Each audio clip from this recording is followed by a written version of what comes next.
Hello and welcome. Today I have Santorini, 2nd edition, with the Santorini Riddles of the Sphinx expansion. I missed out on the Kickstarter pledge, so this isn't going to be that. This is instead the retail versions of this game. I have the option of buying the Pantheon expansion stuff, but honestly, I don't really think I need it.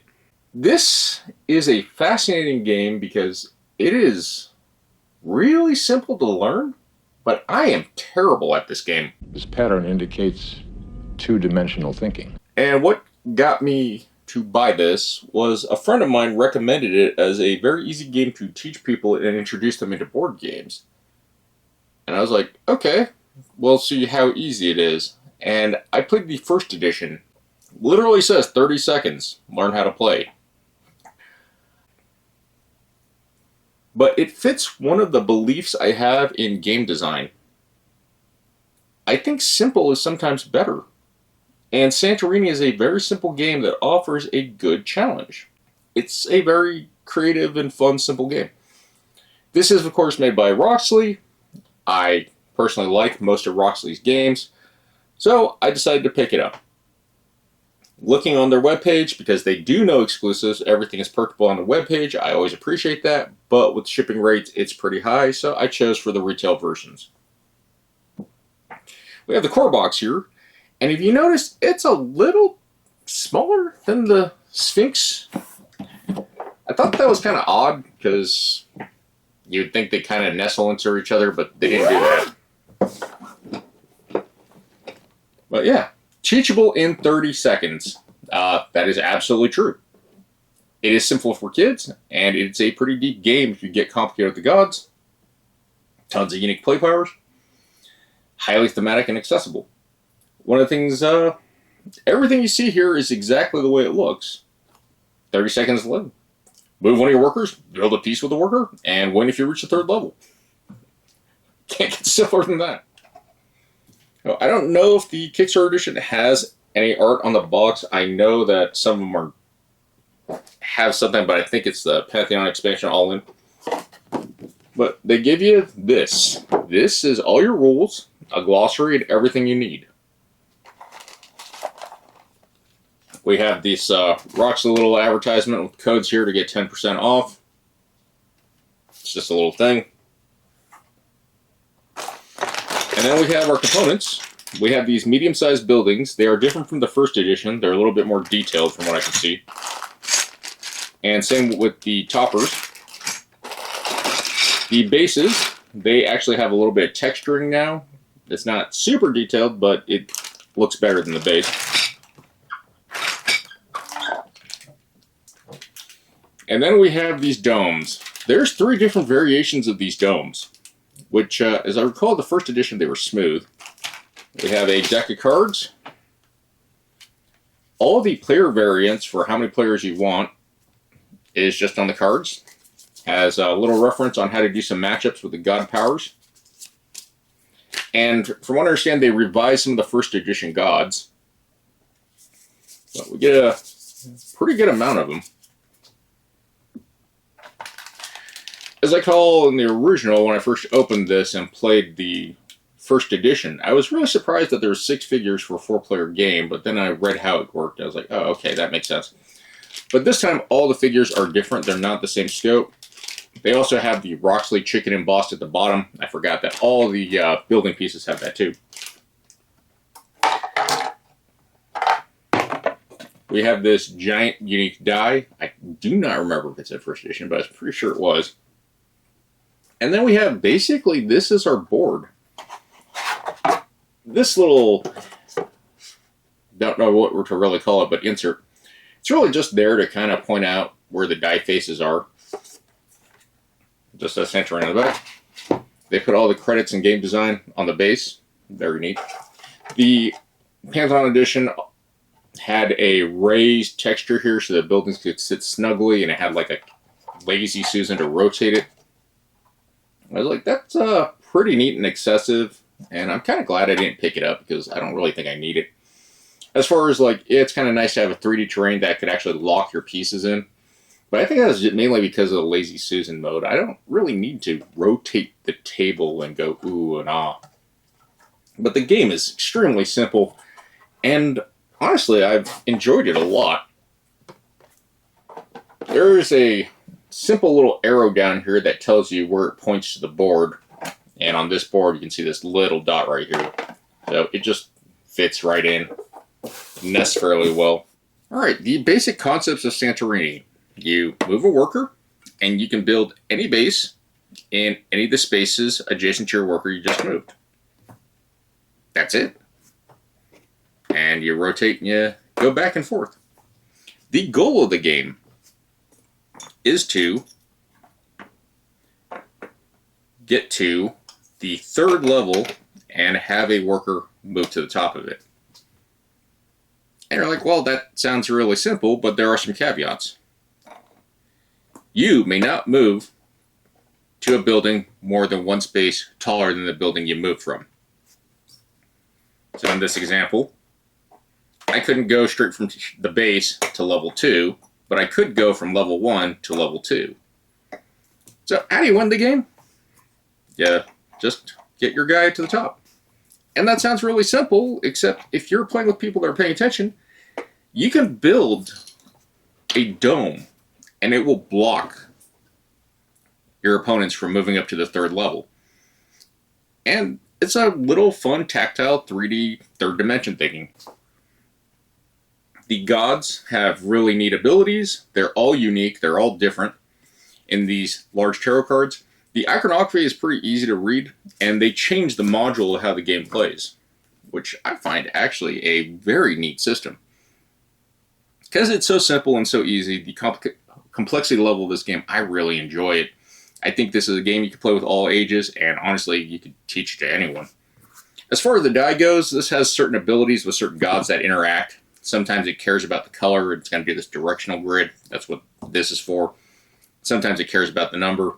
It only goes to 1 to 3, and there's only 4 colors. It's or 0 to 3. It's a really weird die for a D12. I think it's a D12. Yeah, it's a D12. Having the different minis and all the gods, really neat. I like it. I think this is a very, very good game if you're interested. As far as all the Kickstarter extras, I wouldn't feel too bad if you missed out on them. Honestly, they quality of life improvements, and that's usually what Roxley does for exclusives. Again, I appreciate that Roxley does not try to put core game design as exclusives. And honestly, they do sell everything on their webpage later. Now that being said, there are 4 god expansions coming to retail next month. I'm not exactly sure if those gods were included in the original Kickstarter campaign. And they're retailing about like $13.99 a pack. As I recall, you get a bunch of characters, but I don't remember the exact details. And I say characters, I mean god abilities. Other than that, it's just some new sculpts.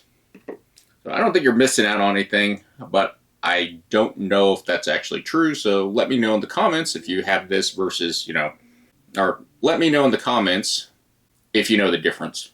So what's the expansion? Well, the expansion is a little bit different and fascinating. Mainly, you don't need the board. Instead, the expansion is kind of a weird brain teaser for team play or solo play. The Riddle of the Sphinx. There are some really big differences from the premium edition that I could tell just by looking at the campaign. There's going to be 3 little plastic bridges you put so you can hide the spine. I don't think that's important.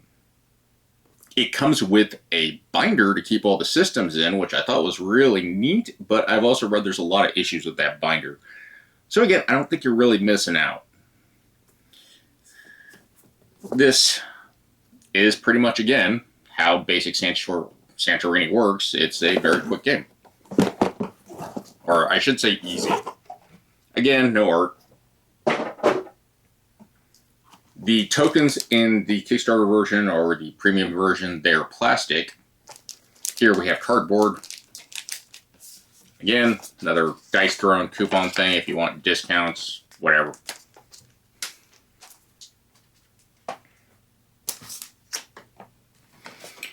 But we have the rule and adventure book. this is a different system than the board game.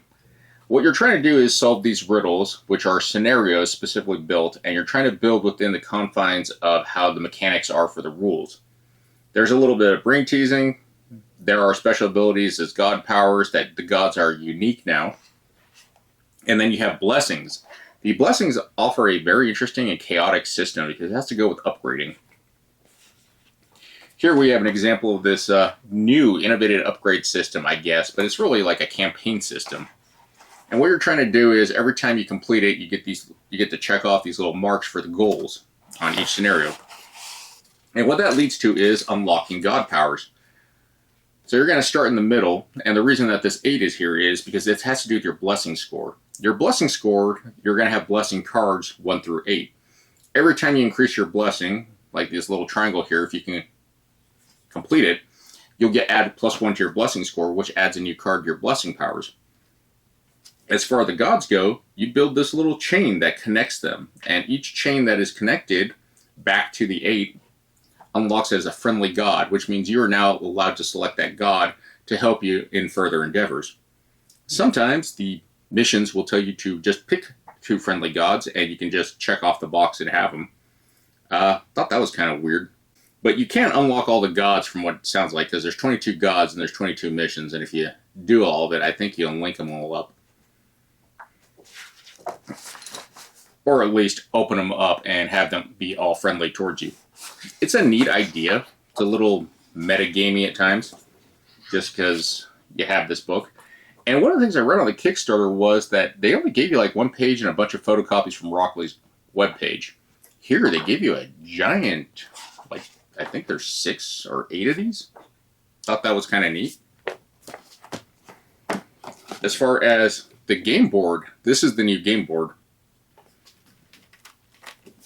And what we're going to do is, this is also by far the best tutorial I have ever seen on how to play for a game. Everything follows the checklist. The grid is laid out. You follow turn 1, turn 2, turn 3. Now, there is an interesting caveat with this turn system. It has to do with the Sphinx token and this die. They also conveniently gave you another die for reasons I don't understand. When you unlock further endeavors in Riddles of the Sphinx, you're going to be required to do the Sphinx game. And you're going to have to roll this die. There are going to be these fun, happy tokens. And like I said, in the premium version, they are acrylic, so just a quality life improvement. But what this allows you to do is actually to get any wild building piece you want. And this is important because in this variant, you don't have unlimited from the pool, you have a fixed amount. When you complete a god's quest, you get a building and you get to place it, and that's where the puzzling comes in. But rolling this die, whatever color is, you can take it, you get the wild piece. The next time you roll it, you have to lose a worker. If you lose 2 workers, it's over. And that kind of feels like some RNG luck and timing that matters for it.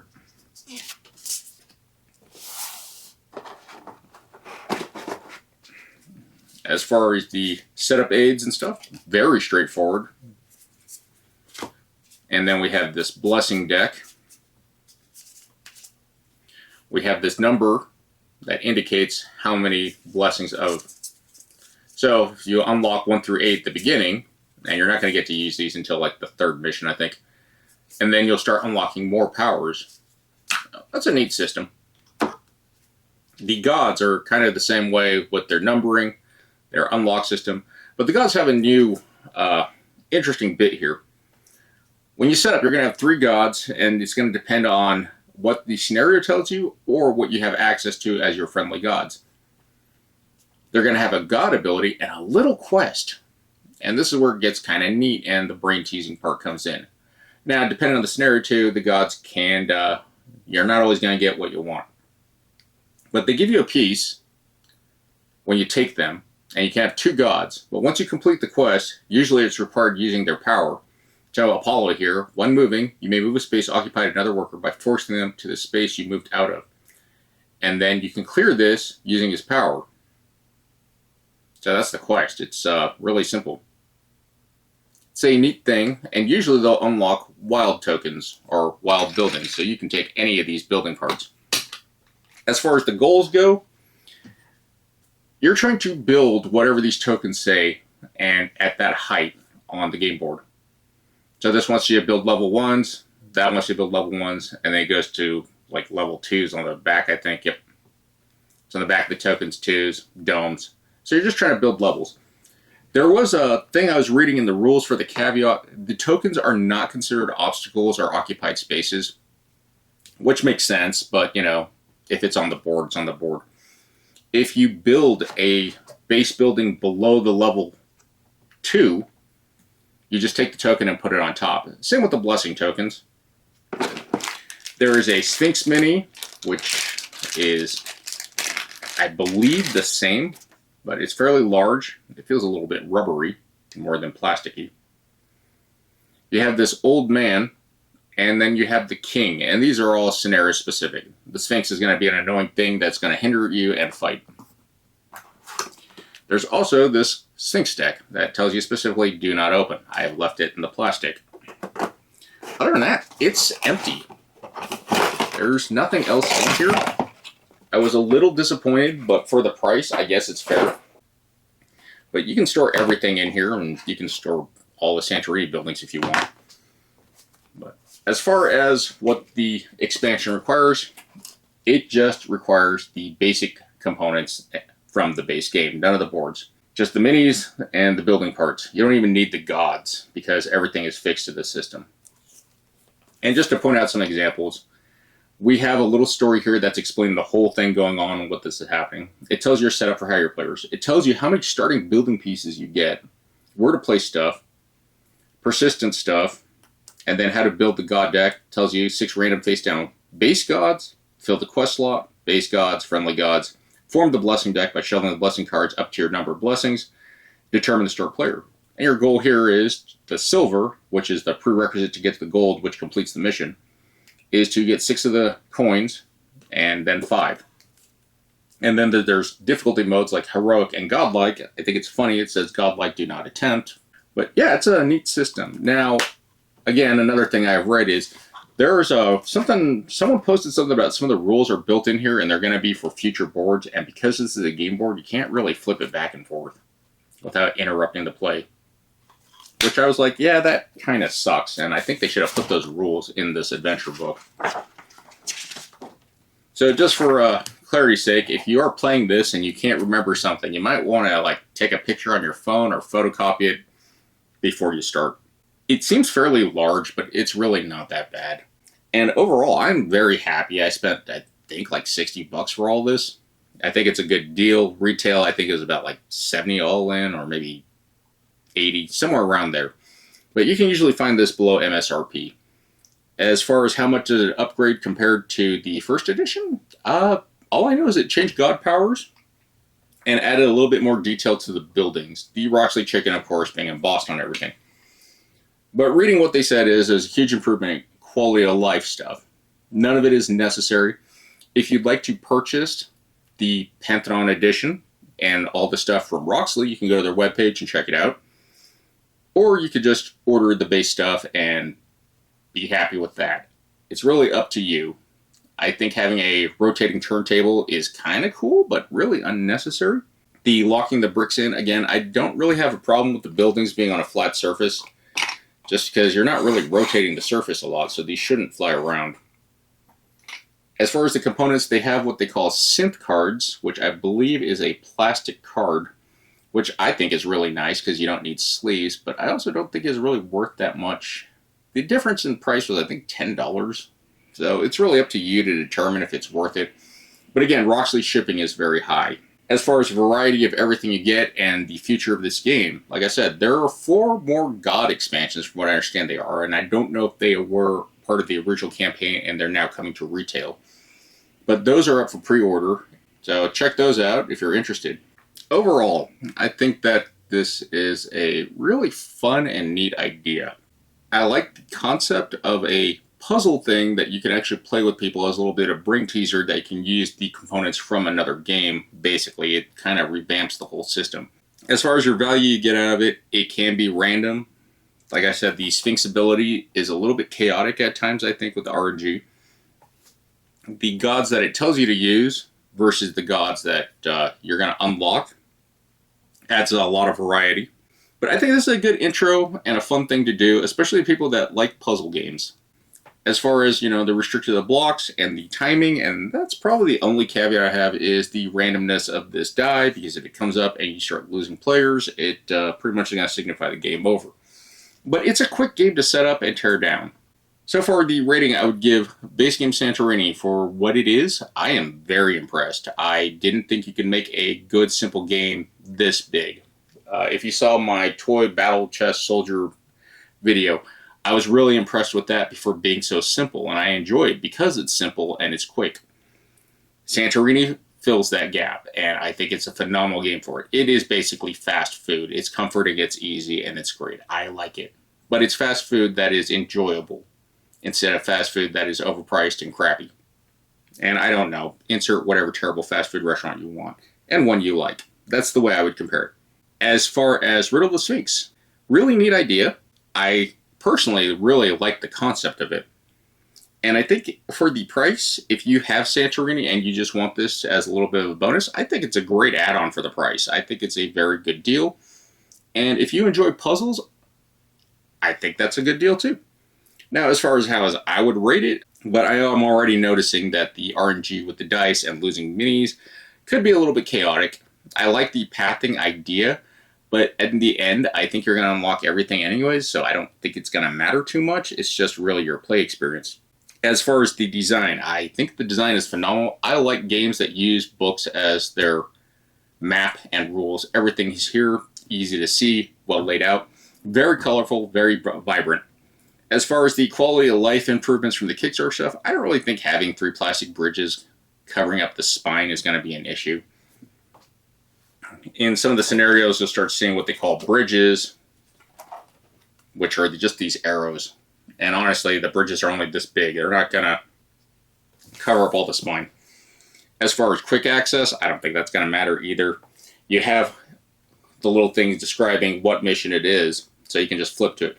Now, they said page numbers, and I know I'm blind at times. I can't find the page numbers on these. So that might be an issue. But other than that, I don't think it's bad. As far as the Kickstarter stuff goes, again, I've heard issues with shipping, production issues, and a bunch of other nightmares. I think that's kind of unfair, but also it just depends on the manufacturing. I don't know if there's a shipping error that caused a lot of the problems. I don't know if it's a manufacturing error.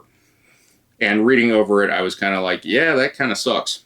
But overall, if you have first edition Santorini and you want to upgrade, the Pantheon kit is something you can get to fix that. Or you can just keep on playing with the regular stuff and do Riddle the Sphinx. Other than that, that's been the unboxing of Santorini, 2nd edition, and Riddle the Sphinx. Again, non-Kickstarter exclusive, whatever edition they want to call it. But if you're interested, check out Roxley. They got it on their webpage. Still doing the 2025 giveaway. If you want to win some stuff, check out that video. Other than that, take care of yourselves, and GG's.